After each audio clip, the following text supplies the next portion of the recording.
देखिए, मैं पुरुषोत्तम दास बागड़ी, महाराष्ट्र के अंदर से अमरावती शहर से एक सामाजिक कार्यकर्ता अम्बेडकरवादी आप सभी से इस चुनाव को लेकर के जो कल चुनाव संपन्न हुआ महाराष्ट्र में, इसको लेकर के मैं आपको आम जनता को एक जागरूकता के तहत जो चुनाव में मुझे दिख रहा है उस हिसाब से मैं आपके सामने बात रखूँगा।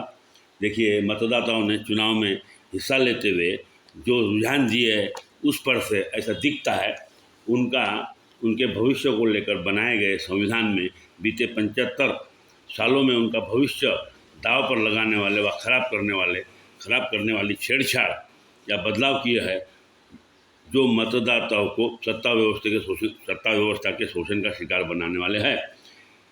इसको लेकर मतदाताओं ने अपने वोटों का वापर करते समय दूर दूर तक इस महत्वपूर्ण बात पर ध्यान नहीं दिया, ऐसा दिखता है और गोदी मीडिया के झांसे में आया ऐसा भी दिखता है। कांग्रेस से परेशान होकर बीजेपी को जन्म दिया था, अभी बीजेपी से परेशान होकर अब बीजेपी से परेशान होकर के अब कांग्रेस को जन्म देने वाले रुझान स्पष्ट दिखाई दे रहे हैं। यह छलावा है और दुर्भाग्यपूर्ण निर्णय है।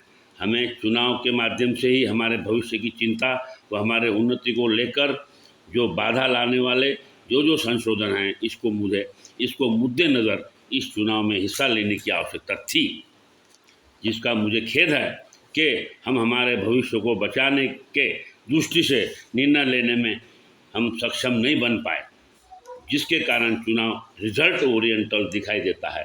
सही मायने में इन मुद्दों को लेकर रिजर्व सीट पर संसद में पार्टी के दबाव में चुप न रहने वाले बोलने वाले जनप्रतिनिधि का चुनाव होना आवश्यक है और था।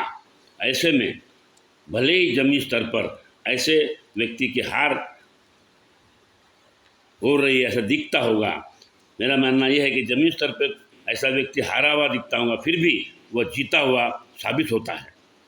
निवेदन है भावी पीढ़ी को उनका भविष्य बचाने की ओर ध्यान देंगे, यही उम्मीद के साथ मैं मेरा जो चुनाव को लेकर के जो मेरा स्पष्ट मत था वो आपके सामने रखा, आपने सुना।